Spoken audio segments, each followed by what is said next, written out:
यह कहानी एक राजा और एक बौद्ध भिक्षु की है। बौद्ध भिक्षु तो बहुत से हुए, लेकिन यह बौद्ध भिक्षु सबसे अलग थे। इनका नाम था बौद्ध धर्म। इस कहानी की शुरुआत एक परेशान राजा से होती है। राजा ज़्यादातर परेशान ही रहते हैं। वह राजा अपने मन को शांत करने का बहुत प्रयास करता है, पर उसका मन शांत नहीं हो पाता। वह अपने राज्य के बड़े बड़े विद्वानों को अपने महल में बुलाता है और उनसे उपाय पूछता है। लोग तरह तरह के उपाय राजा को बताते हैं, पर कोई भी उपाय काम नहीं करता। एक दिन एक व्यक्ति राजा के पास आता है और कहता है, आपके मन को शांत करने का एक उपाय है। राजा उस व्यक्ति की बात सुनकर बहुत खुश हो जाता है और उस व्यक्ति से कहता है, यदि तुमने ऐसा कर दिया तो मैं तुम्हें उतना धन दूंगा जितना तुम मांगोगे। वह व्यक्ति राजा से कहता है, आपका मन मैं तो शांत नहीं कर सकता, पर एक सन्यासी है जो आपका मन शांत कर सकता है। वह कोई आम सन्यासी नहीं, वह एक पहुंचा हुआ सन्यासी है। आप उससे एक बार अवश्य मिलें, वह आपकी समस्या का समाधान अवश्य कर देगा। राजा उस व्यक्ति से कहता है, कहाँ मिलेगा मुझे वह सन्यासी? वह व्यक्ति राजा से कहता है, यहाँ से कुछ दूर जंगल में उसकी एक छोटी सी कुटिया है। राजा अपने कुछ सैनिकों के साथ उस सन्यासी के पास पहुँचता है और बौद्ध धर्म से कहता है, मैंने सुना है आप बहुत पहुँचे हुए सन्यासी हैं। बौद्ध धर्म राजा को अनदेखा सा कर देते हैं। राजा सोचता है कि शायद बौद्ध धर्म ने मुझे सुना नहीं। राजा फिर कहता है, मैंने सुना है आप बहुत पहुँचे हुए सन्यासी हैं, क्या आप मेरे समस्या का समाधान कर सकते हैं? बौद्ध धर्म राजा का कोई भी प्रश्न का उत्तर नहीं देता। राजा मन ही मन सोचता है कि बौद्ध धर्म उसे कोई उत्तर क्यों नहीं दे रहे हैं। राजा मुद्दे की बात पर आता है।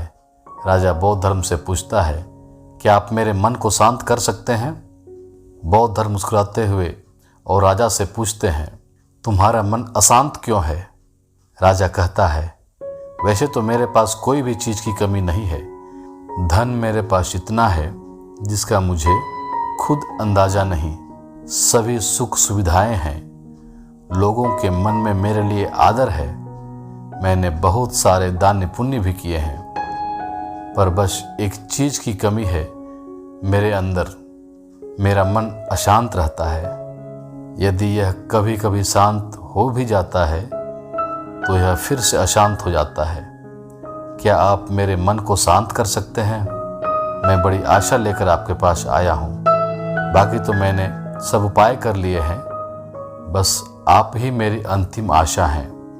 बौद्ध धर्म उस राजा से कहते हैं, बिल्कुल, मैं तुम्हारे मन को शांत कर सकता हूँ। राजा बहुत खुश होता है। राजा कहता है, उसके लिए मुझे क्या करना होगा? बौद्ध धर्म मुस्कुराते हुए कहते हैं, कल सुबह तुम मेरे पास आना, पर ध्यान रहे कि अकेले आना।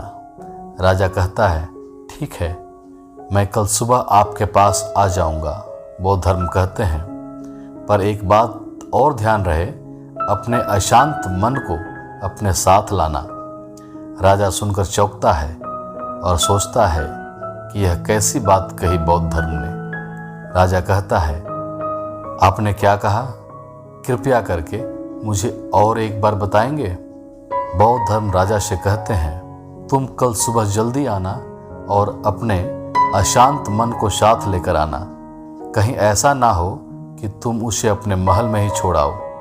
राजा सोचता है कि यह व्यक्ति कोई पागल तो नहीं, पर क्योंकि अब राजा के पास कोई विकल्प भी नहीं है, इसलिए वह सोचता है कि एक बार प्रयास कर लेना चाहिए। अगले दिन राजा अकेला सुबह सुबह बौद्ध धर्म के पास पहुंचता है और कहता है, मैं आ गया। बौद्ध धर्म उस राजा से कहते हैं, तुम तो आ गए, ठीक है, लेकिन तुम्हारा अशांत मन कहाँ है? लाओ उसे मुझे दे दो, मैं उसे अभी शांत करके तुम्हें देता हूँ। राजा कहता है, आप यह कैसी बातें कर रहे हैं? आप इतने पहुँचे हुए सन्यासी होकर भी यह नहीं जानते कि मन कोई ऐसी वस्तु नहीं जिसे मैं उठाकर आपको दे दूं। मन तो मेरे भीतर है।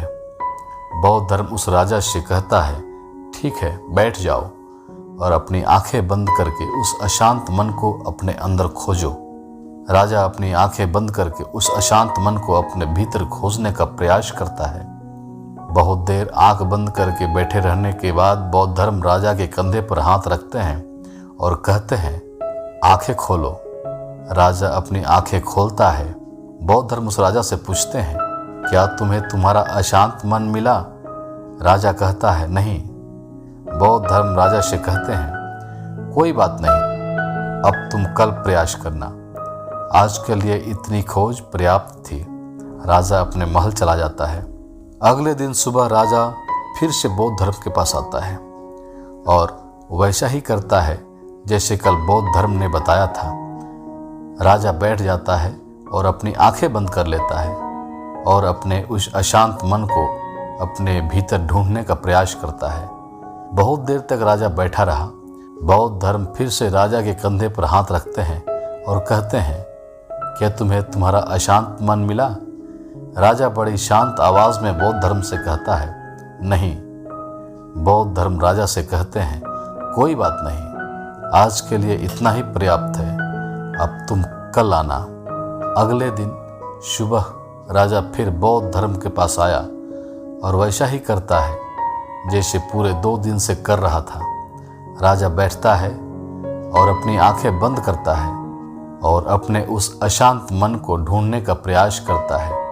इस बार बौद्ध धर्म राजा के कंधे पर हाथ रखकर उसकी आंखें नहीं खुलवाते। राजा बस अपनी आंखों को बंद करके बैठा रहता है। काफी समय बीत जाता है। बौद्ध धर्म राजा के पास ही बैठे रहते हैं। पूरा दिन बीत जाता है, पूरी रात बीत जाती है, पर राजा आंखें बंद करके अपने अशांत मन को ढूंढ रहा होता है।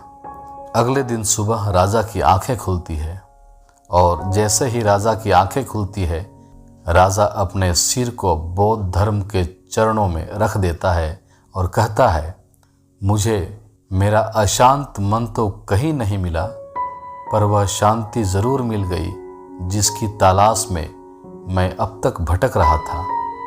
उस राजा की तरह आप भी अपने मन की शांति को बाहर खोज रहे हैं, तो वह शांति कहीं बाहर नहीं, वह शांति आपके भीतर है। बस आपको जरूरत है उसे भीतर खोजने की।